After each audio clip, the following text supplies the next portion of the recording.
आप सभी को जय मसीह की। जय मसीह की। एक बार फिर हम पिता परमेश्वर का धन्यवाद दे के प्रभु यीशु मसीह ने आज हम सबको फास्टिंग प्रेयर में आने के लिए अपनी सामर्थ्य दी और शक्ति दी, ताकि हम खुदा के वचन को सुने, खुदा के वचन के द्वारा आशीषित हों।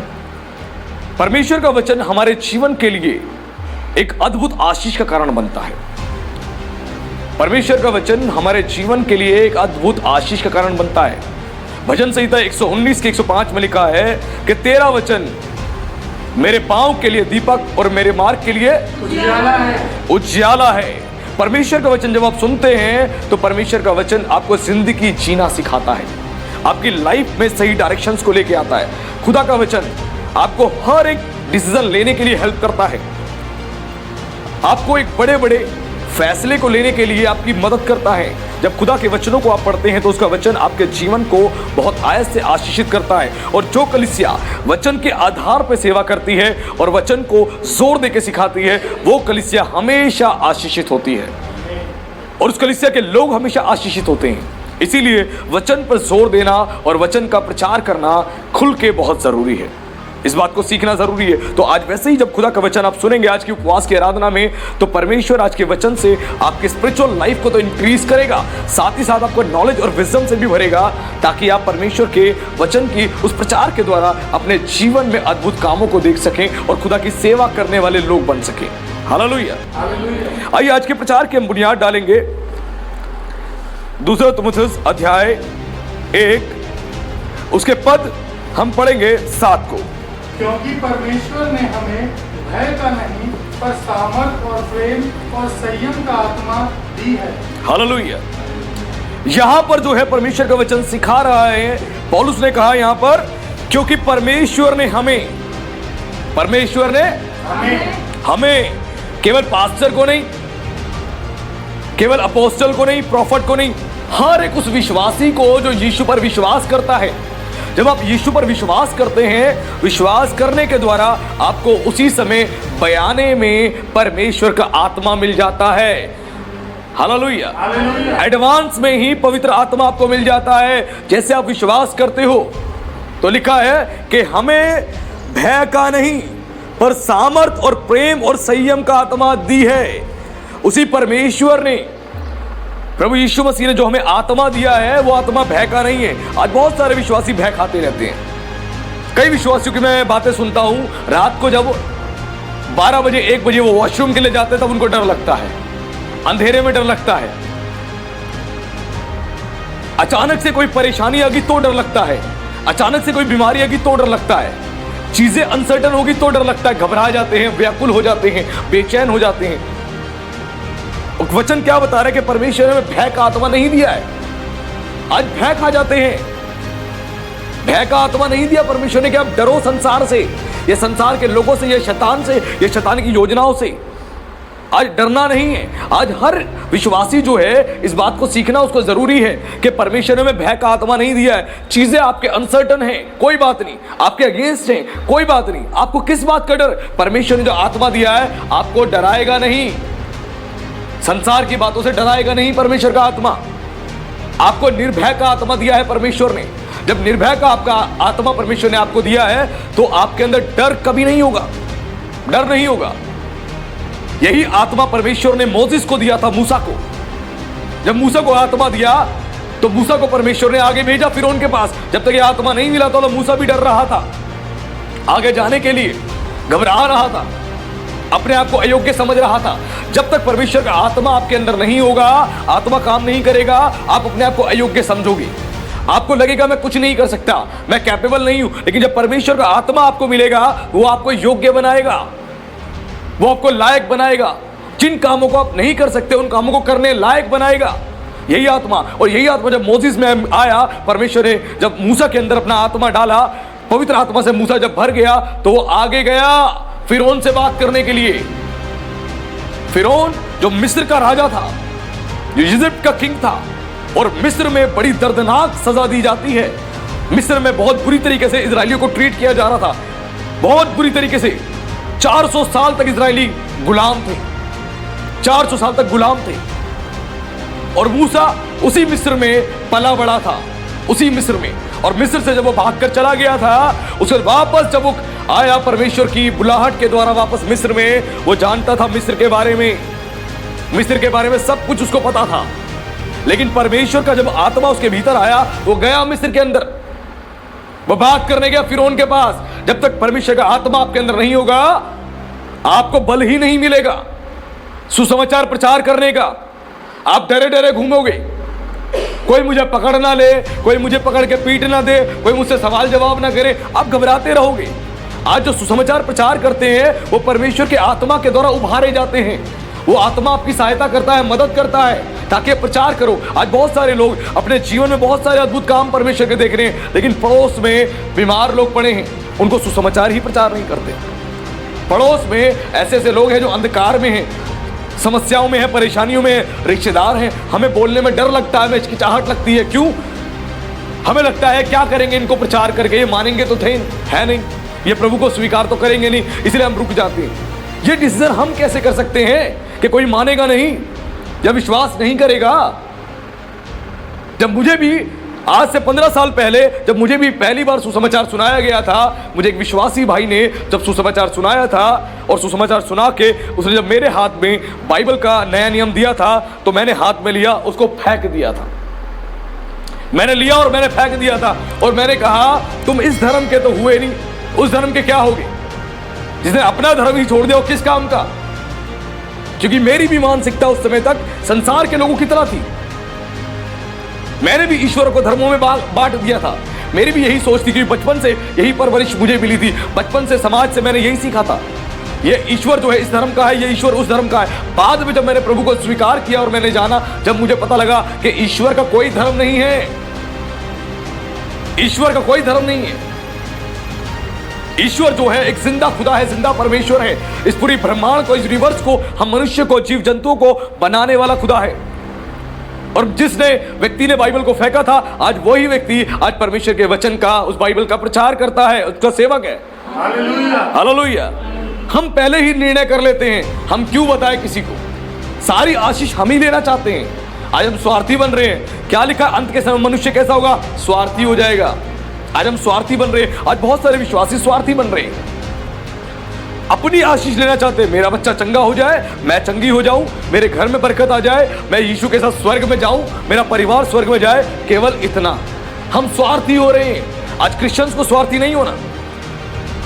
पिछले दिनों में जो पास्टर हमारे संदेशों को सुन के, जो इजराइल के पास्टर थे, इजराइल में जो उनकी सेवकाई होती है, जब वो हमारे चर्च में आए तो उन्होंने मुझसे सोशल मीडिया पे कांटेक्ट किया था। उसके बाद जब चर्च में आए और आने के बाद जब उन्होंने हमारे यहाँ सर्विस देखी, सेवा देखी, परमेश्वर के वचन की वो गंभीरता देखी कि कलीसिया के लोगों को पास्टर ने किस प्रकार सिखाया है और पास्टर सिखा रहा है, जब उन बातों को देख के वो बड़ा प्रभावित हुए। फिर बाद में उन्होंने एक दिन मुझे मीटिंग के लिए बुलाया अपने साथ, और जब मैं मिला उनसे और मैंने बैठ के बातचीत करी, तो उन्होंने बार बार मुझे इंकरेज किया कि पास्टर आप सीमित मत हो जाओ, आप कुछ लोगों में सीमित मत हो जाओ। परमेश्वर ने जो आपको अभिषेक दिया है, जो आत्मा दिया है, और परमेश्वर जिस प्रकार आपसे सेवा करवा रहा है, वो पूरे भारत में केवल 2-3% सेवक ही कर रहे हैं उस प्रकार सेवा। और कह रहे हैं 2-3% भी सेवक, ये बहुत ज्यादा, मैं एक नंबर बता रहा हूं।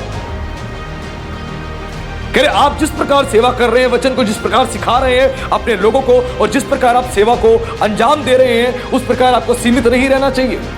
आप सेल्फिश मत बनो। फिर बीच में एक बार दोबारा उन्होंने मुझे फोन किया, उन्होंने फिर मुझे अपने यहाँ पर, जब उन्होंने बताया कि आप आएंगे यहाँ पे कर्नाटक में, तो वहाँ पर जो है 2 दिन की मीटिंग के लिए मैं आपको इनवाइट करूंगा, आप प्लीज आइए यहाँ पे सर्विस को लीजिए। तो उन्होंने मुझे फिर से बात बोली कि आप सेल्फिश मत बनो, आप सीमित मत करो अपने आप को, आप आगे बढ़ के परमेश्वर के और कामों के लिए आगे बढ़ो। वो बार बार मुझे इंकरेज करते रहे, और मैंने कहा बिल्कुल मैं आगे बढ़ के, परमेश्वर मेरे लिए रास्ते खोलेगा, मैं आगे बढ़ के और खुदा की सेवा करूंगा। केवल ये नहीं कि मेरी कलीसिया यही है, दुनिया की हर एक कलीसिया हर एक सेवक की है। मसीह की कलीसिया है और मैं मसीह का सेवक हूं। जहां खुदा मुझे लेकर जाएगा, जहां इस्तेमाल करेगा, मैं वहां जाके खुदा की सेवा करूंगा, चाहे दुनिया का कोई भी कोना क्यों ना हो। आज हमें समझना है कि हम स्वार्थी बन रहे हैं, हम स्वार्थी बन के बैठ रहे हैं, हम किसी को प्रचार नहीं करना चाहते। लेकिन क्या लिखा है? जो आत्मा तुम्हें दिया गया है वो भय का नहीं, पर सामर्थ का आत्मा है, प्रेम का आत्मा है। जब वो आत्मा हमें मिला है, वो माइटी है, वो पावरफुल है, लेकिन हम डरे डरे घूम रहे हैं शैतान से। जो आत्मा परमेश्वर ने आपको दे दिया वो शक्तिशाली है। वो सामर्थी है, अंदर हमें आत्मा मिल चुका है, उसके बाद भी हम डरे डरे घूम रहे हैं, हम घबराए घबराए घूम रहे हैं। आज हमें समझना वो आत्मा जो परमेश्वर ने हमें दिया है वो अधिकार का आत्मा है, वो परमेश्वर का आत्मा है, वो यीशु का आत्मा है जो हमें मिला है। वो आत्मा मिलने के साथ हमें एक राजदंड मिल गया है। राजदंड एक अधिकार की निशानी है, हमें अधिकार दिया गया है, अथॉरिटी दी गई है। आज उस अधिकार को इस्तेमाल करें। यीशु ने क्या बोला? तुम्हें मैंने शत्रु की सारी सामर्थ पे, सारी सामर्थ पे, या थोड़ी सामर्थ पे, सारी सामर्थ पे अधिकार दिया है। शैतान की पूरी सामर्थ के ऊपर आपको और मुझे, हर एक विश्वासी को प्रभु यीशु ने अधिकार दिया है। और फिर भी हम डरे डरे घूम रहे हैं, हम घबराए घबराए घूम रहे हैं। क्यों? आज क्रिश्चियंस को उनकी पावर बताई नहीं जा रही। कितनी अद्भुत पावर परमेश्वर ने दिया है। यह पवित्र आत्मा वही आत्मा है जो अब्राहम से वायदा किया गया था। यह अब्राहम की आशीष है जो गलातियों में लिखा है। यह अब्राहम की आशीष है जो गलातियों में लिखा है। वो पवित्र आत्मा आपको और मुझे मिल चुका है, हर एक विश्वासी को मिल चुका है, हर एक कलीसिया के व्यक्ति को जो यीशु पर विश्वास करता है उसको मिल चुका है। यह अधिकार से भरा हुआ आत्मा है, अधिकार से, अधिकार का राजदंड आपके हाथ में आ चुका है। लेकिन आज भी हम डरे डरे घूम रहे हैं। क्या लिखा? सांपों और बिच्छुओं को पैरों तले रौंदने का तुम्हें अधिकार दिया गया है। शैतानी आत्माएं, दुष्ट आत्माएं जो काम कर रही हैं, उन सब के ऊपर तुम्हें अधिकार दिया गया है कि तुम उनको पैरों तले रौंदो। Hallelujah, hallelujah. आज हमें समझना है कि हम क्या गलती कर रहे हैं। आज भयभीत होके हम घूम रहे हैं। नहीं घूमना भयभीत होके, निडर होके खुदा के काम को करो, निडर होके उसके काम के लिए आगे बढ़ो। आज इस बात को समझना है। और आगे क्या लिखा है? सामर्थ और प्रेम और संयम की आत्मा दी है। सामर्थ का तो आत्मा दिया है, साथ में प्रेम का आत्मा दिया है। जब परमेश्वर ने आपको पवित्र आत्मा दिया है, वो पवित्र आत्मा प्रेम करना सिखाएगा। जैसे परमेश्वर ने जगत से प्रेम किया, जगत की चिंता करी, वैसी आपके अंदर वही आत्मा है। अगर आप जगत की चिंता नहीं कर रहे, जगत की परवाह नहीं कर रहे, जगत के लोगों को बचाने के लिए प्रयास नहीं कर रहे, इसका मतलब आपके अंदर परमेश्वर का आत्मा नहीं। परमेश्वर का आत्मा प्रेम करता है। परमेश्वर ने जगत से प्रेम किया, केवल यहूदियों से नहीं, केवल चुनिंदा लोगों से नहीं, केवल इजराइल के लोगों से नहीं, पूरे जगत से ऐसा प्रेम किया परमेश्वर ने। उनको बचाने के लिए, पूरे जगत को बचाने के लिए, जगत के लोगों को बचाने के लिए, आपके परिवार के लोगों को बचाने के लिए, आपके पड़ोसियों को बचाने के लिए, आपके स्टेट, आपके देश, आपके गांव के और दुनिया के सभी लोगों को बचाने के लिए उसने अपने बेटे को दे दिया। आज वही प्रेम हमारे भीतर है, उसी परमेश्वर का आत्मा हमारे भीतर है। तो क्यों हम सुसमाचार का प्रचार नहीं कर रहे? क्यों हम जाके अपनी गवाहियां नहीं शेयर कर रहे? क्यों लोगों को नहीं बचा रहे? हम केवल सामर्थ का आत्मा नहीं दिया, सामर्थ का आत्मा तो दिया है, साथ में प्रेम का आत्मा दिया है। और कौन से प्रेम का? जो परमेश्वर ने प्रेम हमसे किया, वही प्रेम हमें करना है। यीशु ने क्या बोला? कि जैसा प्रेम मैंने तुमसे किया वैसा प्रेम तुम एक दूसरे से करो। यीशु ने अपने चेलों को उस प्रेम को करके दर्शा दिया। यीशु ने चेलों के पैर धो दिए। यीशु ने अपने आप को इतना नम्र किया कि चेलों के पैर तक धो दिए। आज इस बात को समझी। यीशु ने उनको प्रेम करना बताया, कैसे प्रेम किया जाता है, उस प्रेम के बारे में जाने। और यीशु ने बोला, मैं अपनी सेवा करवाने नहीं आया, मैं सेवा करने आया हूं। आज यीशु ने इसीलिए नहीं चुना आपको कि चर्च की कुर्सियां पकड़ के आराम से बैठ जाओ और बैठ के केवल प्रचार सुनो और पास्टर साहब का प्रचार सुन के उसके बाद ताली बजाओ, उसके बाद ऑफरिंग दो, आके प्रार्थना कराओ और अपने घर जाके फिर से पुराने जीवन में लौट जाओ। नहीं, आपको जो यहां दिया जा रहा है वो आगे देने के लिए, पहले आपके लिए है कि आप उसको सुनो, उस पर विश्वास करो, अपने हृदय में उस वचन को बसने दो, उस पर चलो और दूसरों को आगे बांटो। ये ग्रेट कमीशन हर एक को दिया गया है, हर एक स्त्री को, हर एक पुरुष को। उसके लिए कोई भी ऐसा बड़ा क्राइटेरिया नहीं है कि सुसमाचार प्रचार करने के लिए मुझे पास्टर ही बनना पड़ेगा। ऐसा नहीं है। सुसमाचार प्रचार करने के लिए हर एक को परमेश्वर ने अपना आत्मा दिया है। आज उसको समझें जो आपको दिया जा रहा है, इसलिए नहीं कि लेके बैठ जाएं, आगे देने के लिए, आगे लोगों तक पहुंचाने के लिए। ये वो आत्मा है, प्रेम का आत्मा। आज यदि भी आज भी आप अपने रिश्तेदारों को, अपने बच्चों को, अपने पड़ोसियों को, परेशान लोगों को, तकलीफ में लोगों को आप सुसमाचार नहीं सुनाते हो, तो इसका अर्थ है कि आपके अंदर परमेश्वर का प्रेम नहीं है। अगर परमेश्वर का प्रेम है, आप चिंता करोगे, एक सच्चा मसीह प्रतिदिन ढूंढता है मैं किसको सुसमाचार प्रचार करूं। प्रतिदिन एक अद्भुत एक घटना के बारे में मैं आपको बताता हूं, जिसके ऊपर एक मूवी भी बनी हुई है। एक क्रिश्चियन एक मसीह मूवी है और एक ये सच्ची घटना है। एक मसीह व्यक्ति ट्रेन में सफर कर रहा था। जब ट्रेन में सफर कर रहा था तो अचानक से टीटी आ गया। टीटी ने एक लड़के को पकड़ लिया और बोला टिकट। उसने कहा मेरे पास टिकट नहीं है। उसने कहा उतरो, तुम्हें जेल में बंद करवा दूंगा, तुम्हें ये करूंगा। टीटी खूब बोलने लगा। जब टीटी ऐसा कह रहा था वो लड़का परेशान होने लग गया। जो मसीह व्यक्ति थे वो देख रहे थे इस बात को और वो उठे और उन्होंने बोला इसकी टिकट के कितने पैसे। उन्होंने कहा आप कौन हो, आप क्यों ले रहे हो। उन्होंने कहा कितने पैसे, आप इतनी बात करो, सिर्फ कितने पैसे हैं इसकी टिकट के। उसने कहा ये अमाउंट है। उन्होंने कहा ये लो पैसा, इसकी टिकट काटो। ये लो पैसा, इसकी टिकट काटो। टीटी ने पैसे लिए और जाने लगा। लड़का कह रहा सर मैं आपके पैसे दे दूंगा, मैं वापसी दे दूंगा, मैं दे दूंगा। उन्होंने कहा ठीक है आप जाके टिकट कटवाओ। वो टिकट कटवाने गया। जो आसपास सीट पर बैठे थे वो कह रहे आप क्या इनको जानते हो जिनकी टिकट आपने ले ली। उन्होंने कहा नहीं मैं नहीं जानता। कह रहे फिर आपने क्यों टिकट ली। उन्होंने कहा कि प्रभु यीशु मसीह ने हमारे पापों के लिए, हमारे गुनाहों के लिए एक दाम दे दिया। हमारे पापों के लिए, हमारे गुनाहों के लिए, हमें बचाने के लिए दाम दे दिया। उसने हमसे प्यार किया, तो मैं इसकी चिंता क्यों ना करूं। अगर मैंने कुछ दाम दे दिया और मेरे दाम देने से ये ट्रेन से उतारा नहीं गया और ये बच गया, तो इसका मतलब है कि अच्छी बात है, इसके साथ एक अच्छी घटना घटी। उन्होंने चिंता करी उसकी, अपने उस प्रेम को दर्शाया। अपनों को ही नमस्कार करो, अपनों को ही प्रेम करो, कौन सा बड़ा काम करते हो। उसने अनजान व्यक्ति को सफर में जो है उसकी टिकट ले ली और उससे परमेश्वर के प्रेम को दर्शाया। और उन्होंने उस वहां पे पूरी बुगी में बैठ के यीशु के वचन का प्रचार किया और लोग सरप्राइज हो गए कि ऐसे भी लोग हैं। और लोगों ने यीशु के बारे में जाना। आज आपके काम यीशु को प्रकट करते हैं। तो पिछले दिनों मैंने प्रचार किया था, आपके द्वारा यीशु प्रकट होगा। वो चाहते तो वो भी स्वार्थी बन जाते। अरे मैं क्यों जेब से 500 रुपए निकालूं, 600 रुपए निकालूं, इसकी टिकट के लिए 1000 रुपए निकालूं, अरे छोड़ देता हूं। उन्होंने वो प्यार किया। बाइबल की दूसरी आज्ञा को उन्होंने माना, अपने समान अपने पड़ोसी से प्रेम रख। उसने अपने पड़ोसी से प्रेम किया। अगर वो उस लड़के की टिकट के पैसे नहीं देते, लड़के को उठा के बाहर कर दिया जाता या उसको पुलिस में बंद करवा दिया जाता। लेकिन उन्होंने उसकी चिंता करी और लड़के ने बाद में उनको बहुत धन्यवाद दिया, बहुत धन्यवाद दिया। उन्होंने कहा कोई बात नहीं, मुझे पैसे नहीं चाहिए, कोई बात नहीं। आस पड़ोस के लोग देखते रह गए। आपका भलाई का जीवन, आपके भलाई करने का जो जीवन होता है, लोगों को प्रभावित करता है। आज आपके अंदर मसीहत होनी चाहिए, स्वार्थी ना बने, स्वार्थी ना बने। जरूरी नहीं है कोई मसीह है तो ही उसकी मदद करेंगे, तो ही अपने काम कर रहे हैं। अगर दिख रहा है कोई परेशान है, तकलीफ में है, दुख में है, चाहे आपका पड़ोसी भी क्यों ना है, आपको लिखता है कोई उसकी मदद कर सकते हो तो जाके मदद करो। अरे आप इतने से मदद नहीं कर सकते तो इतने से तो कर सकते हो, तो उससे करो। जो आत्मा आपको दिया है वो आत्मा प्रेम करने वाला आत्मा है। लोगों से प्रेम करो। यीशु ने क्या करा आके, ये बोला कि मैं भाई तुम चर्च में अगर ऑफरिंग देते हो तो मैं तुझसे प्यार करूंगा। तुम चर्च में जाके वचन का प्रचार करते हो तो मैं तुमसे प्यार करूंगा।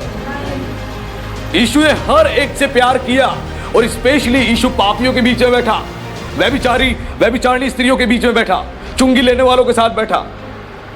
फरीसी देख देख के कुड़ते थे और चेलों कहते थे तेरा गुरु तो पापियों के साथ बैठता है, पापियों के साथ खाना खाता है, उसको शर्म नहीं आती, इनके साथ बैठता है। तो यीशु ने कहा वैद्य जो है बीमारों के लिए है, भले चंगे लोगों के लिए नहीं है। मनुष्य का पुत्र जगत में पापियों के लिए आया है, धर्मियों के लिए नहीं। धर्मियों पे तो आशा है, पापियों पे कौन सी आशा है। उसने कहा कंगालों को मैं सुसमाचार सुनाने आया हूं। धनी लोग तो उनको जरूरत ही नहीं सुसमाचार की, वो कहते हैं हम धनी हैं, हमें कंगाल व्यक्ति उसमें कोई आशा ही नहीं है कि मैं गरीबी से कैसे बाहर निकलूंगा, उसमें कोई आशा ही नहीं कि मैं मेरा परिवार सुखी कब होगा, मेरे परिवार में आशीष कब आएगी, उसमें कोई आशा ही नहीं है बेचारे पे। लेकिन ये वचन, खुदा का वचन आपको आशा देता है, हर एक उस व्यक्ति को आशा देता है जो निराशा में और अंधकार में बैठा हुआ है। जो निराशा और अंधकार में बैठा है, ये वचन उसको आशा देता है। एक होप है, एक व्यक्ति है, एक खुदा है जो आपके जीवन को बदल सकता है। हालेलुया। आपकी परिस्थितियों को बदल सकता है, वो यीशु मसीह है, यीशु मसीह है।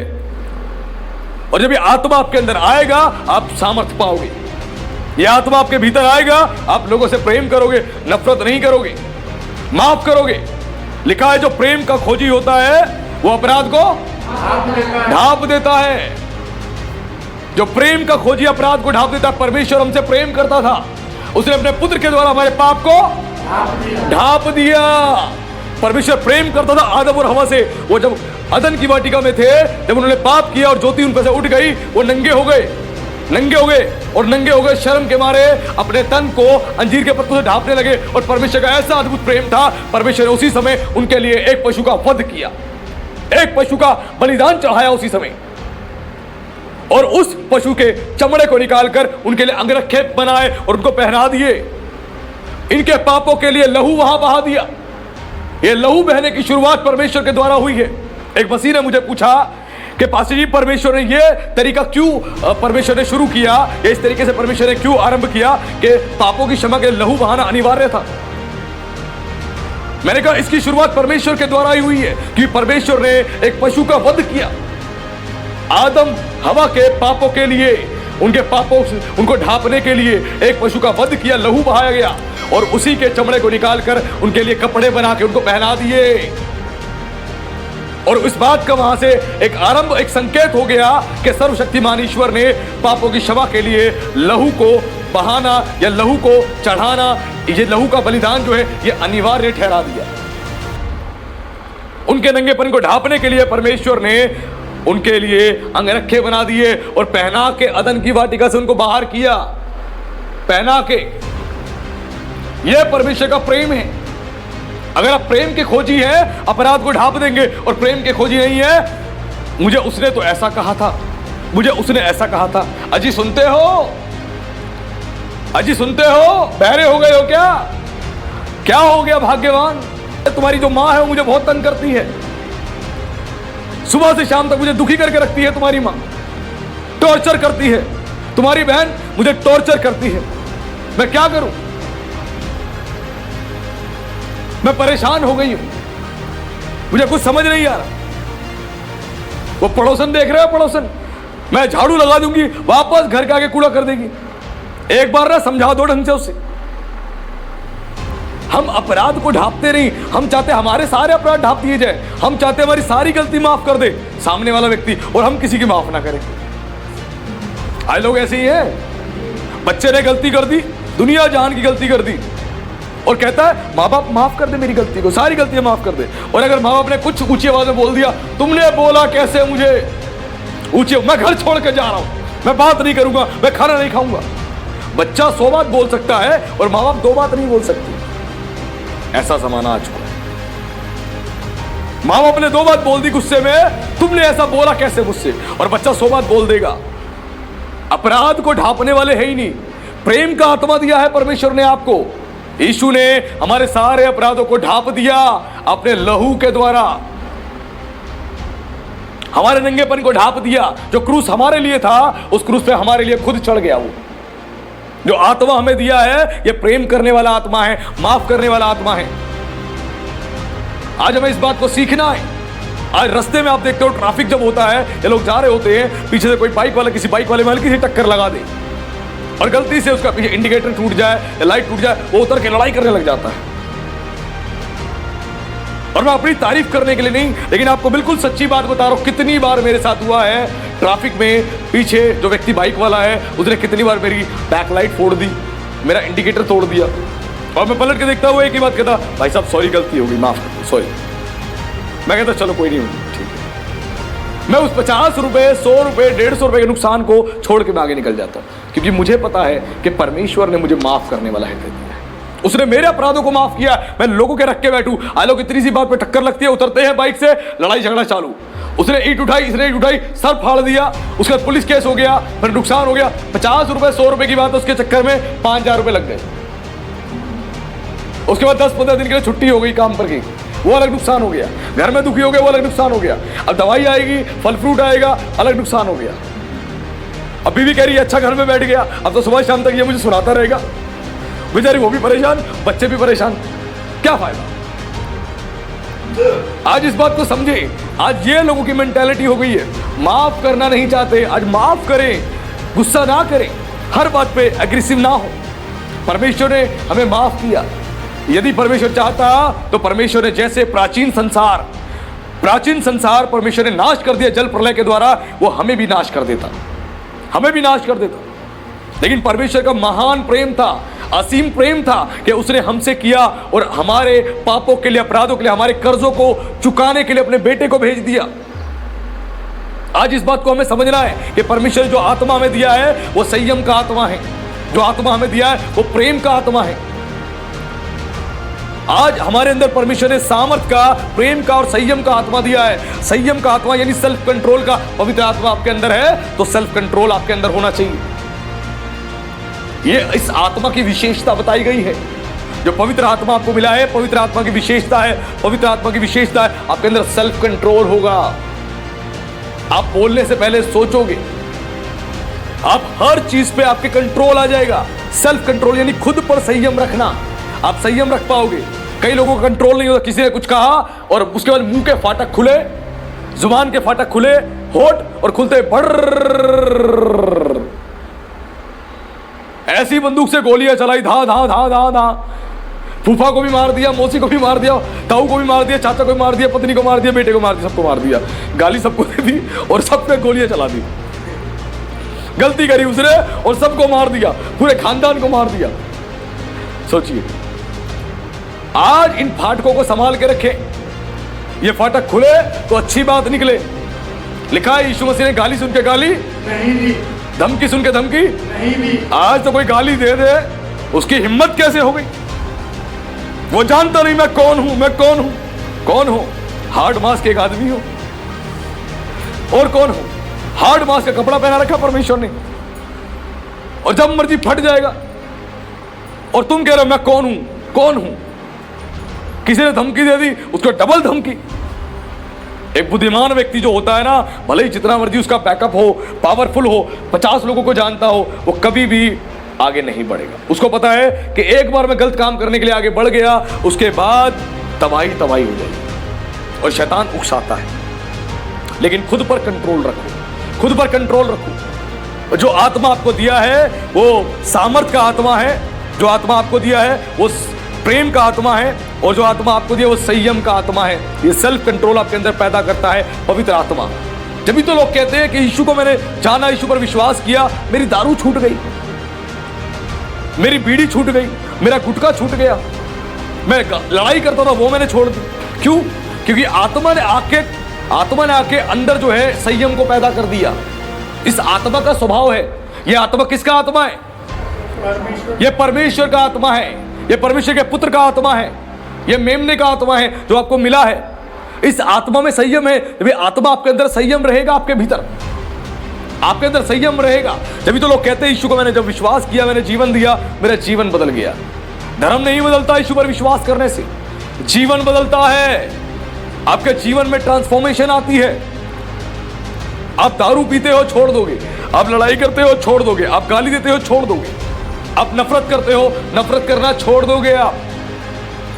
ये आत्मा जो है ये संयम का आत्मा है। आज बहुत लोगों के अंदर अगर संयम नहीं है तो इसका अर्थ है कि परमेश्वर का आत्मा नहीं है। अगर परमेश्वर का आत्मा आपके भीतर है तो ये आत्मा की क्वालिटी है।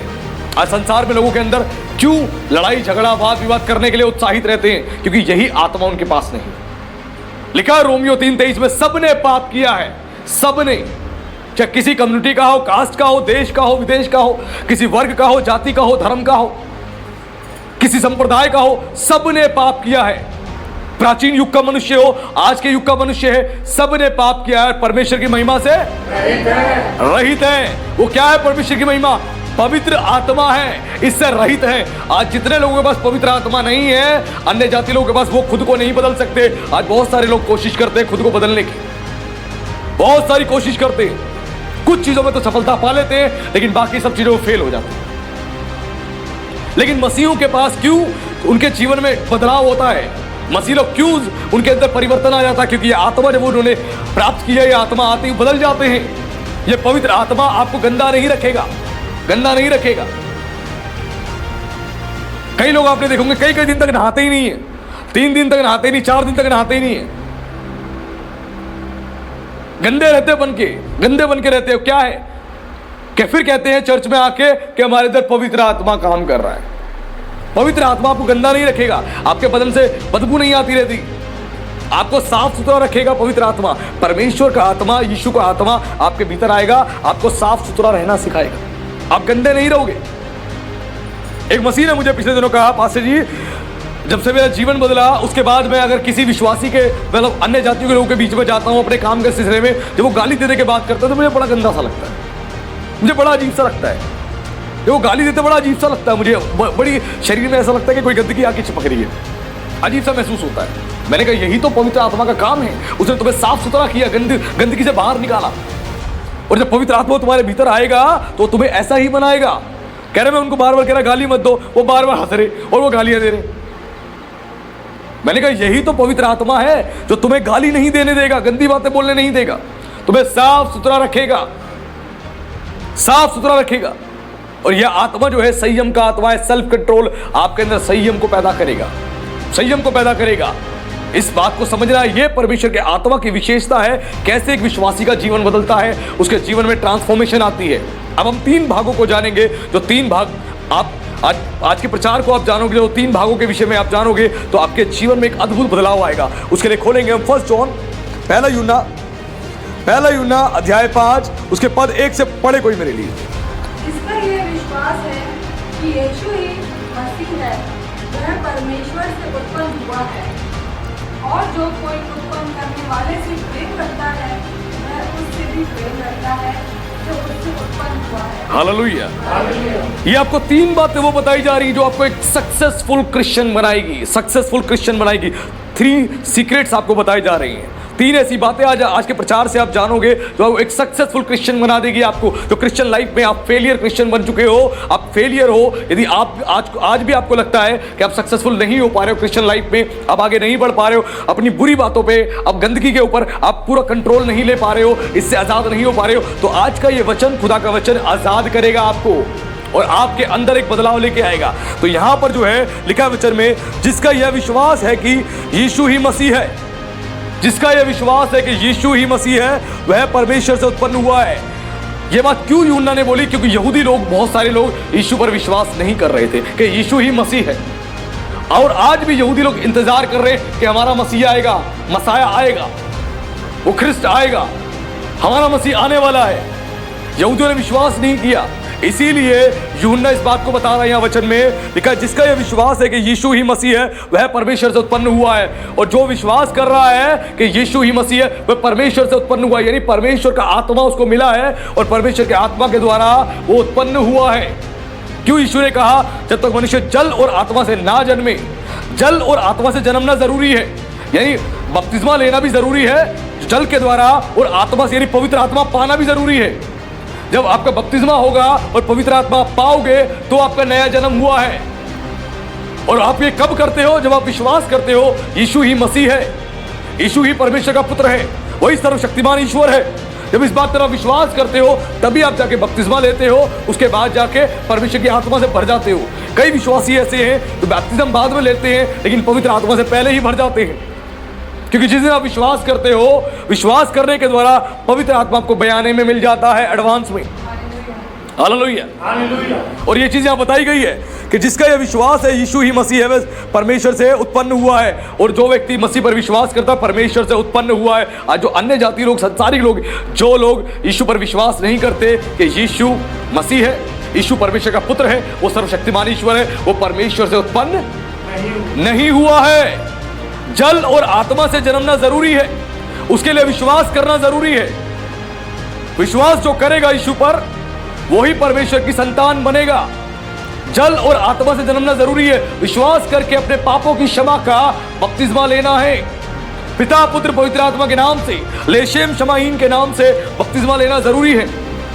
जब बैप्तिज्म आप लेते हैं, बैप्तिज्म लेने के बाद शेकीना महिमा आपको मिल जाती है। जो पवित्र आत्मा है वो आपके भीतर आता है और आपको परमेश्वर की संतान बनाता है, क्योंकि आप पवित्र आत्मा के द्वारा उत्पन्न हुए हो, परमेश्वर के द्वारा। जब परमेश्वर का आत्मा आपके भीतर आता है तो आप परमेश्वर की संतान बनते हो। जो यीशु पर विश्वास नहीं करते हैं वो परमेश्वर की संतान नहीं है।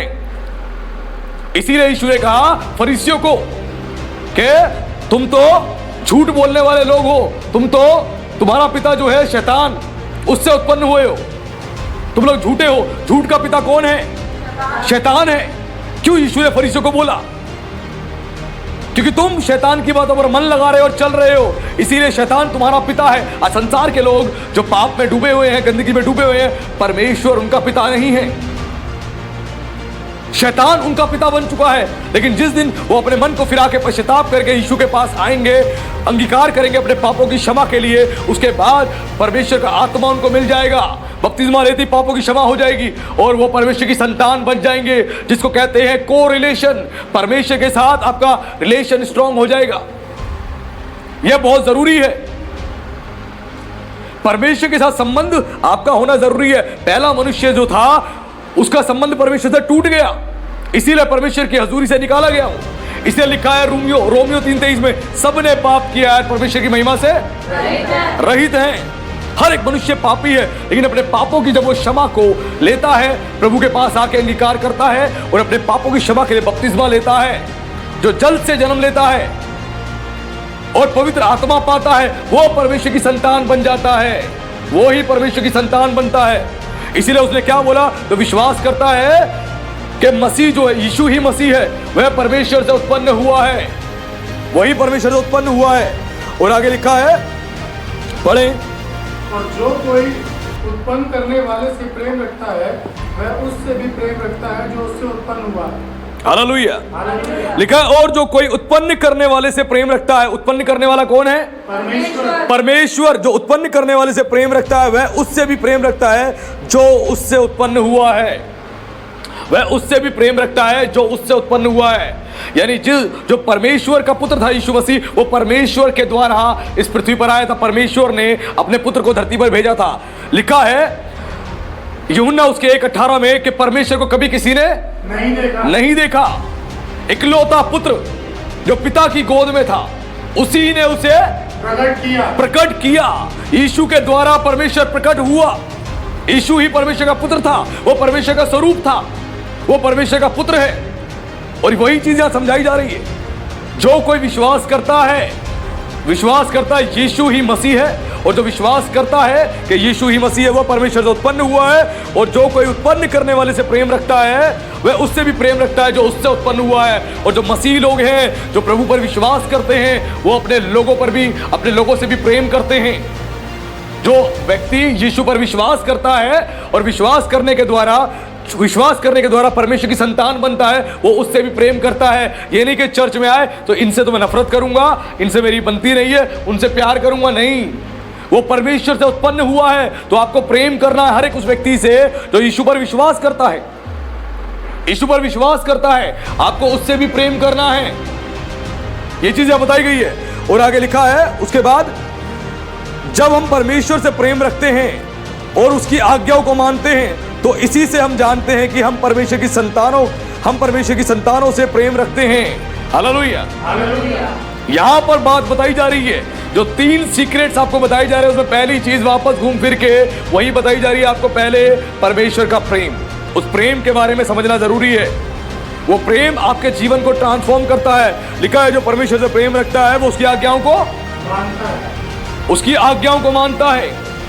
आज्ञाओं को मानना है, और उसकी आज्ञा यदि आप मानते हो तो आप परमेश्वर की संतान कहलाते हो। आज्ञा नहीं मानते उसकी संतान नहीं कहलाते हो। आज्ञा माननी बहुत जरूरी है। जब परमेश्वर ने व्यवस्था दी थी, व्यवस्था के साथ बहुत सारी आज्ञाएं भी दी थी। मैं आपसे व्यवस्था का पालन करने के लिए नहीं कह रहा कि आप शब्द का पालन करो, शब्द के दिन का पालन करो, व्यवस्था की आज्ञाओं का पालन करो, लेकिन परमेश्वर ने जो आज्ञाएं दी उनमें बहुत सारे परमेश्वर ने मॉरल लॉ रखे थे, फंडामेंटल लॉस रखे थे, जिनको हमें मानना जरूरी है, समझना जरूरी है। और यीशु ने आके उन्हीं सारी आज्ञाओं को आगे जाके हमें बताया। जब तक फंडामेंटल लॉज जो परमेश्वर के आप नहीं मानोगे, आप परमेश्वर के मापदंडों के आधार पर जीवन को नहीं जियोगे, आप आशीष के भागी नहीं हो सकते। आपको मानना पड़ेगा, सीखना पड़ेगा। लिखा है, जो परमेश्वर से प्रेम करता है उसकी आज्ञाओं को मानता है। अगर आपके भीतर परमेश्वर का प्रेम है तो उसकी आज्ञाओं को मानोगे। और परमेश्वर की आज्ञाएं कठिन नहीं है। आज विश्वासी कहते बहुत कठिन है, जो मानना नहीं चाहते बहुत कठिन है। एक व्यक्ति आया था यीशु के पास आया अपनी छाती को चौड़ी करके। हे गुरु, हे उत्तम गुरु, मैं अनंत जीवन पाने के लिए क्या करूं? यीशु ने कहा, व्यवस्था का पालन कर, माता पिता की आज्ञा मान, चोरी ना करना, हत्या ना करना, इन बातों का पालन कर। मैं तो इनको बचपन से ही मानता आया, बचपन से ही मानता आया हूं। हाँ, प्रभु ने कहा तो ठीक कहता है, तू बचपन से मानता आया है। आज बहुत सारे विश्वासी है वचन की आज्ञाओं को मानते हैं और कहते हैं हाँ हम मानते आ रहे हैं और अब विश्वास करते हैं। उसने बोला तो प्रभु ने कहा हाँ तू सही कह रहा है, तू मानता आया है, लेकिन एक बात की घटी है तुझमें। हाँ गुरु बताएं क्या घटी है? अपना सारा माल, सारी संपत्ति बेच दे और कंगालों को दान कर दे। बहुत सारे विश्वासी आज्ञाओं को तो मानते हैं, लेकिन जहां पर फाइनेंस की बात आती है, परमेश्वर किंगडम के लिए पीठ दिखा देते हैं। प्रभु ये बात मत करो, बाकी सारी बातें ठीक है। यानी आपने अपने धन को परमेश्वर से बड़ा स्थान दिया है। ऐसे उस व्यक्ति ने किया, सारी आज्ञा मान रहा था, लेकिन जब परमेश्वर के राज्य को बढ़ाने की बात आई, फाइनेंस को, फाइनेंशियल सपोर्ट करने की बात आई, वहां पे पीछे हट गया। प्रभु ने कहा कंगालों को दान कर दे जाके।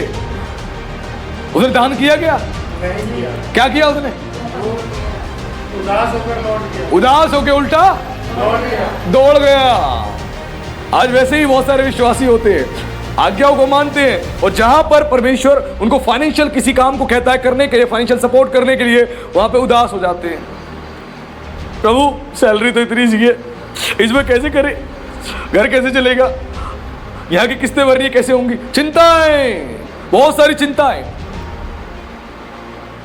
परमेश्वर को हमेशा हर चीज में उत्तम से उत्तम भेंट चढ़ाएं।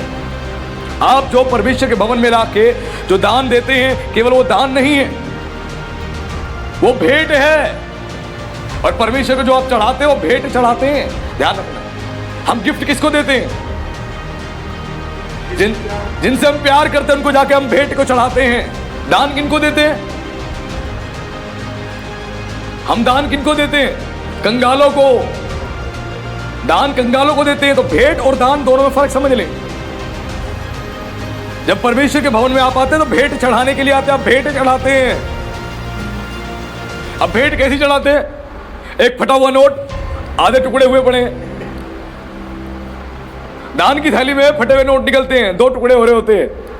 ऐसे नोट, ऐसे सिक्के डले होते हैं जो कहीं चलते ही नहीं है। ऐसी भेंट चढ़ा रहे परमेश्वर को। आपका पति आपको फटा हुआ सूट गिफ्ट कर दे, कैसा लगेगा? आप अपने बच्चों को फटे हुए पुराने गंदे कपड़े गिफ्ट में दे दो, कैसा लगेगा बच्चों को? बुरा लगेगा। वो सोचो उत्तम है वो तो परमेश्वर, उसको उत्तम से उत्तम हमें भेंट चढ़ानी है। फटा हुआ, गला हुआ, सड़ा हुआ हम भेंट चढ़ाते हैं। क्यों हम ऐसे बन जाते हैं? ये व्यक्ति बड़े ही आया था, बड़े ही छाती चौड़ी करके, हो वो जानता था खुद के बारे में, हाँ व्यवस्था का मैं पालन करता हूं, वो जानता था इस बारे में। वो नैतिक शास्त्री था, उसको पता है कि व्यवस्था का मैं पालन करता हुआ आया हूं। वो जानता था, बचपन से शास्त्र का ज्ञान था उसको अच्छा। लेकिन जहां पर परमेश्वर ने, यीशु ने हाथ रख दिया, वहां ये हिल गया। पैसा आज बहुत लोगों के जीवन में एक ऐसा स्थान रखता है जहां पर परमेश्वर की बात आती है, वो पैसे को ऊपर कर देते हैं। वो पैसे को ऊपर कर देते हैं और परमेश्वर को नीचा कर देते हैं, क्योंकि उनका ईश्वर क्या है? पैसा। इसलिए लिखा है तुम 2 स्वामियों की सेवा नहीं कर सकते। एक से प्रेम और एक से बैर रखोगे। इसीलिए परमेश्वर से बैर कर लेते हैं। क्या दिक्कत है? ये मेंटालिटी नहीं होनी चाहिए हमारी। आज समझें, परमेश्वर को उत्तम से उत्तम भेंट चढ़ाएं। केन और हाबिल दोनों भेंट चढ़ाने गए थे, ये दान देने गए थे। भेंट चढ़ाने। दान देने गए थे परमेश्वर को। हे परमेश्वर तो कंगाल है, ले थोड़े देर चढ़ा देता हूँ, जानवर ले फल फ्रूट खा लियो, है ना? नहीं। तो हम ये क्यों नहीं सोचते कि हम जब भवन में आते हैं हम परमेश्वर को भेंट देते हैं, हम भेंट चढ़ाने आते हैं। एक ने तो उत्तम से उत्तम भेंट चढ़ाई, उसकी भेंट ग्रहण हुई, और एक ने बचा कुचा, चल थोड़ा सा दे ही देता हूं, उसकी भेंट ग्रहण नहीं हुई। बचा कुचा तो चल चर्च में भेंट दे ही देते हैं, बचा कुचा। प्रभु तो जानता है, प्रभु सब जानता है और वो आपको आशीष भी देगा, वो आपका पिता है। लेकिन क्यों हम परमेश्वर को इतना छोटा स्थान देते हैं? केवल दान के विषय में नहीं, हर चीज में परमेश्वर को वो एक उत्तम से उत्तम, एक ऊंचा स्थान दें, हर चीज के विषय में। आज समझना है आपको, आज लोगों की मेंटालिटी बहुत अलग हो गई है। परमेश्वर को दान देने की बात करते हैं, आप परमेश्वर को दान नहीं दे सकते। इतनी हमारी औकात है कि उसको हम दान दे सकते हैं? नहीं। दाऊद कहता है, परमेश्वर हम कौन है जो तुझे देंगे?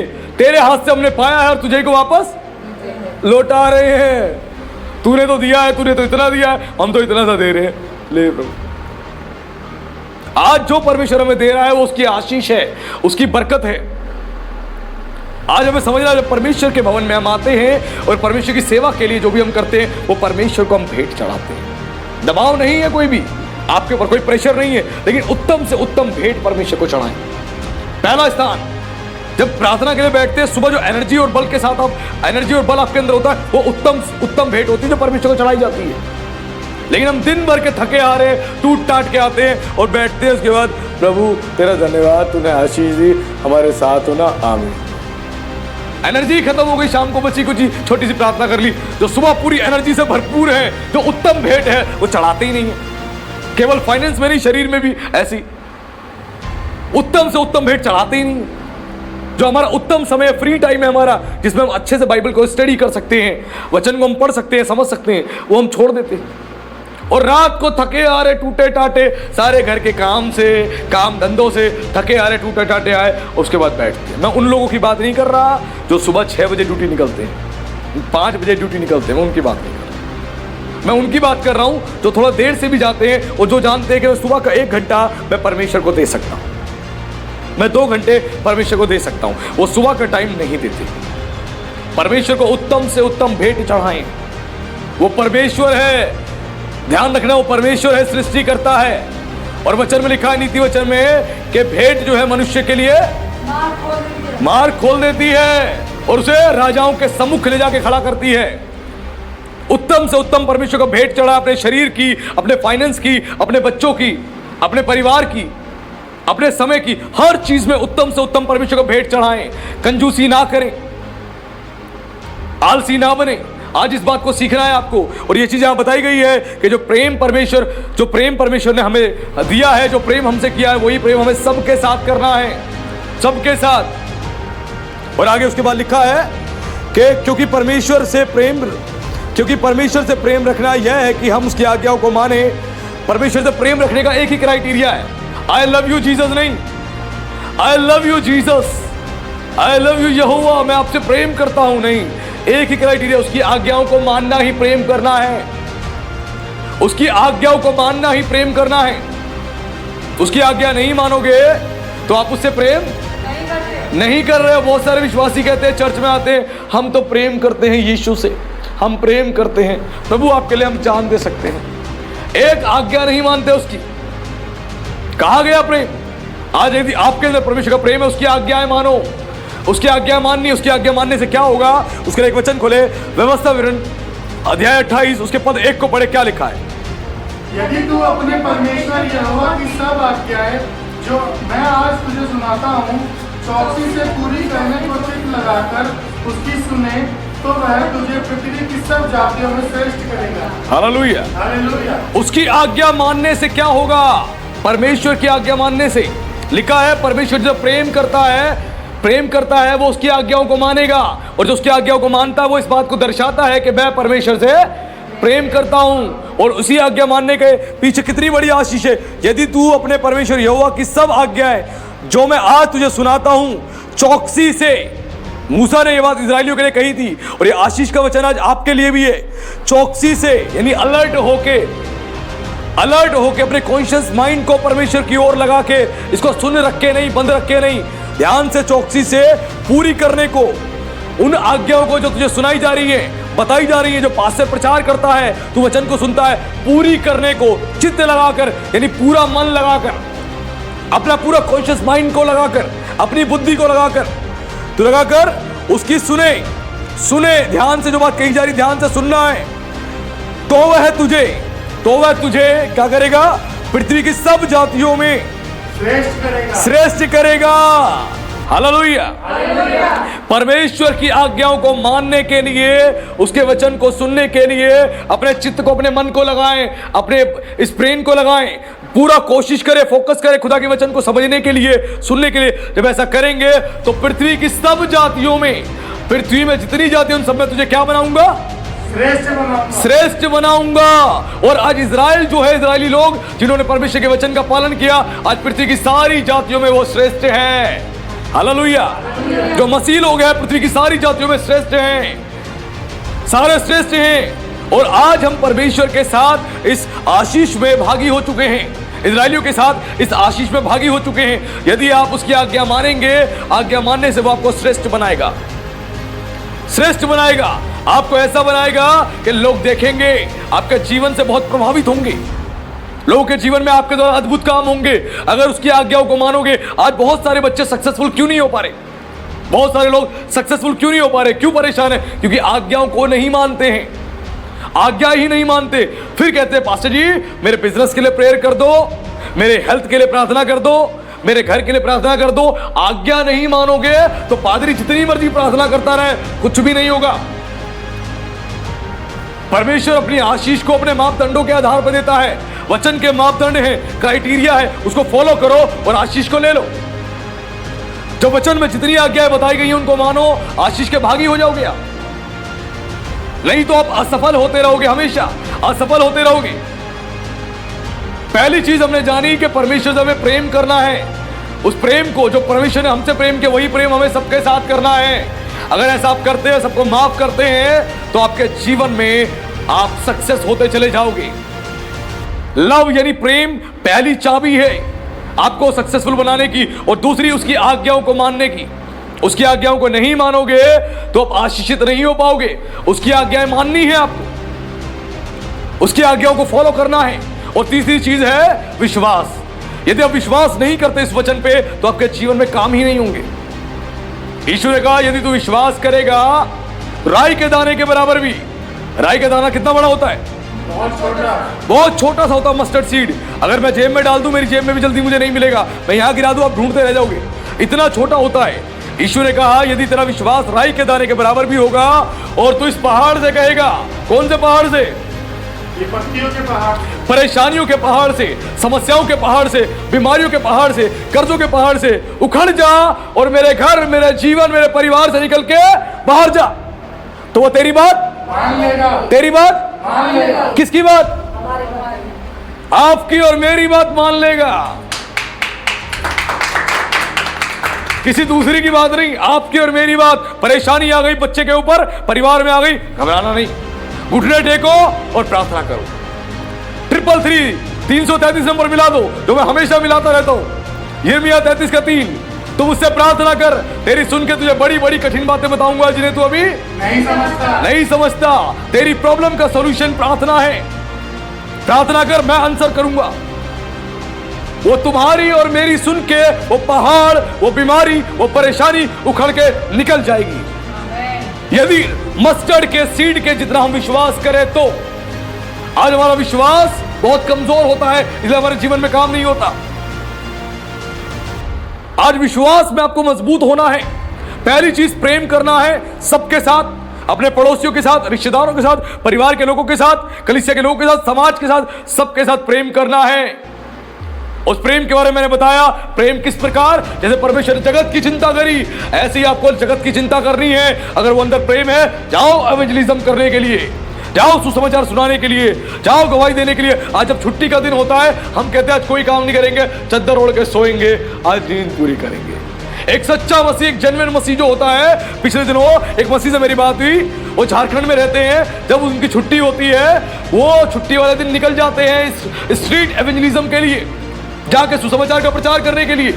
कहते अपनी छुट्टी को वेस्ट नहीं करूंगा, अपना समय प्रभु को देते हैं कुछ, उसके बाद निकल जाते हैं कि जाके लोगों को बताऊंगा, प्रचार करूंगा। आज छुट्टी होती है तो चलो हम चलते हैं घूमने के लिए लाल किले पर, इंडिया गेट पर, चिड़ियाघर में, वाटर पार्क में। हम चलते हैं, चद्दर ओढ़ के चलो सो जाते हैं, आज छुट्टी है। हमें जगत से प्रेम ही नहीं है। फिर हम कह रहे हम उसकी संतान हैं, हम तो प्रभु तेरी संतान है, तू हमारा पिता है, हे पिता आशीष दे। वो कह रहा मेरा स्वभाव कहां है बेटी, कहां है बेटे तेरे अंदर, मेरा प्रेम देख मैंने कैसा किया, अपना इकलौता बेटा, माय बिगॉटेड सन, मैंने अपना इकलौता बेटा दे दिया जगत के लिए, जगत के लिए दे दिया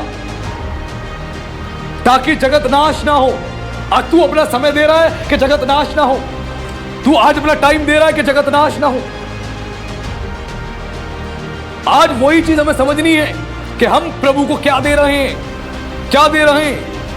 आज स्वर्ग की यदि आपको चिंता है, स्वर्ग के आप निवासी हो, तो स्वर्ग जाने के लिए यहां पर उसके काम को पूरा करोगे, उसके असाइनमेंट को पूरा करोगे, उस प्रोजेक्ट को पूरा करोगे। आज हम चैन से रोटी खा के सो जाते हैं और यीशु की बात सुने, कितना अद्भुत प्रभु था हमारा।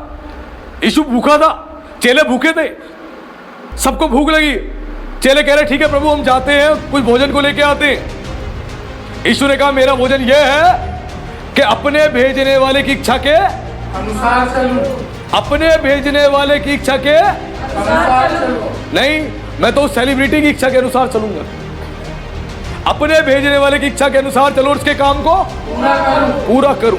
आज भोजन कैसे हमारे पेट में चला जाता है आराम से, कैसे आराम से खा के हम बैठ जाते हैं। प्रभु सोचो कि प्रभु को कितनी चिंता थी जगत के लोगों की, कितनी चिंता थी सुसमाचार प्रचार करने की।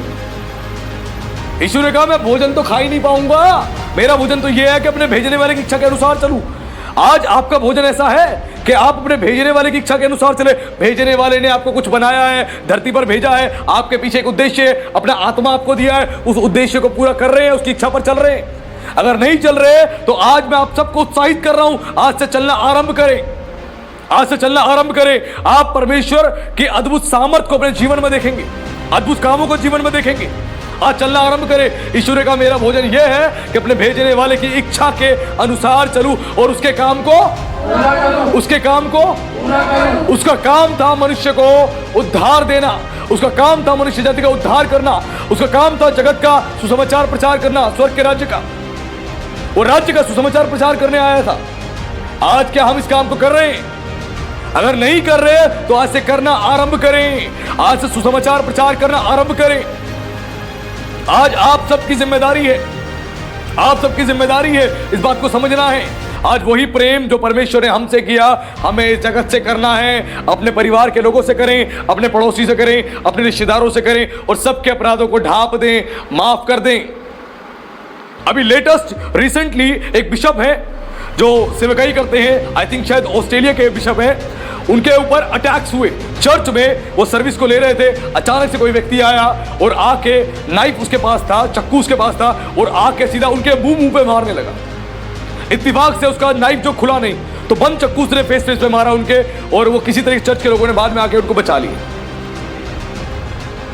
और उसके बाद उस व्यक्ति को अरेस्ट किया गया, पकड़ लिया, और वो मुस्कुरा रहा था और बोल रहा था अगर कोई मेरे प्रॉफिट के बारे में कुछ भी बोलेगा मैं जान से मार दूंगा। कोई भी मेरे प्रॉफिट के बारे में, वो मुसलमान व्यक्ति था, कह रहा कोई भी मेरे प्रॉफिट के बारे में बोलेगा मैं जान से मार दूंगा। और उसके बाद दोबारा जब सर्विस के लिए आए, अगले संडे कुछ दिन बाद दोबारा सर्विस के लिए आए, तो उन्होंने बोला मेरे भाई अगर तुम मुझे मार भी दोगे, तुम मुझे मेरा कत्ल भी कर दोगे, तब भी मैं तुमसे प्यार करता हूं और मैं प्यार करता रहूंगा। मैं तुम्हें सच्चाई को बताता रहूंगा, मैं सच्चाई का सुसमाचार सुनाता रहूंगा।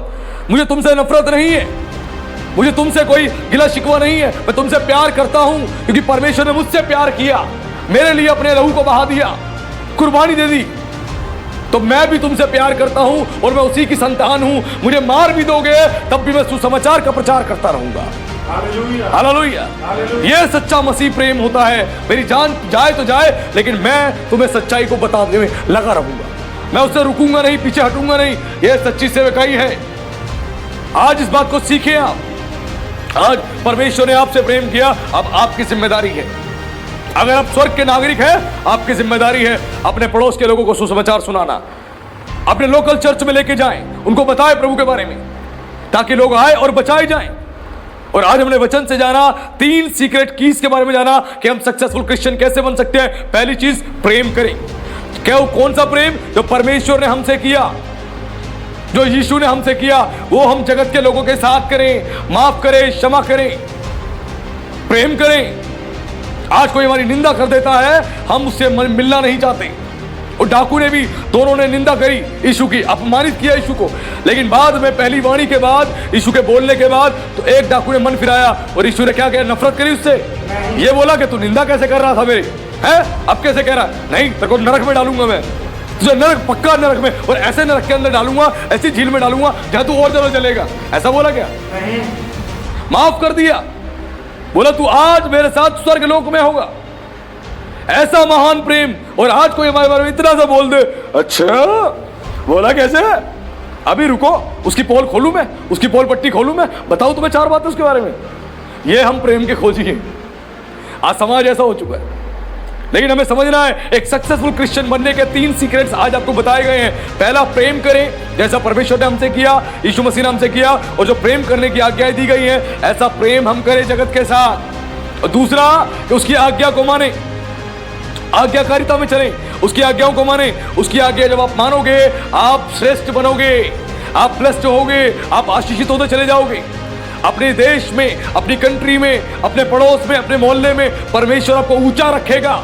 आप डाउन नहीं रहोगे, आपको बेस्ट से बेस्ट देगा परमेश्वर, आपको बेस्ट से बेस्ट देगा, अच्छी जॉब देगा, अच्छा बिजनेस देगा, अच्छे बच्चे देगा, अच्छे माता पिता, अच्छा परिवार देगा, आपकी फैमिली को ब्लेस कर देगा, और लोग आपको देखेंगे, परमेश्वर श्रेष्ठ बना देगा आपको।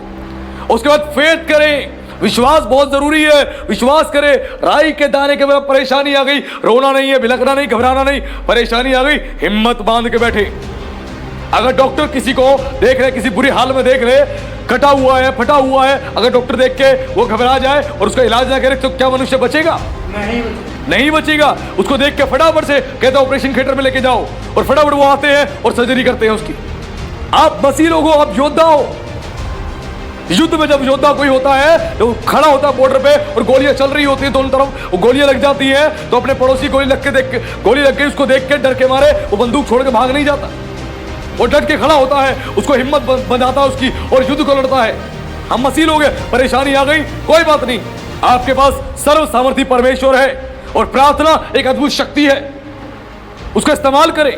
विश्वास में बुलंद हो जाए, हर बीमारी, हर परेशानी, हर तकलीफ को डांटे यीशु के नाम से। आप करके देखें, आपके जीवन में अद्भुत काम होगा। करके देखें, अद्भुत काम होगा।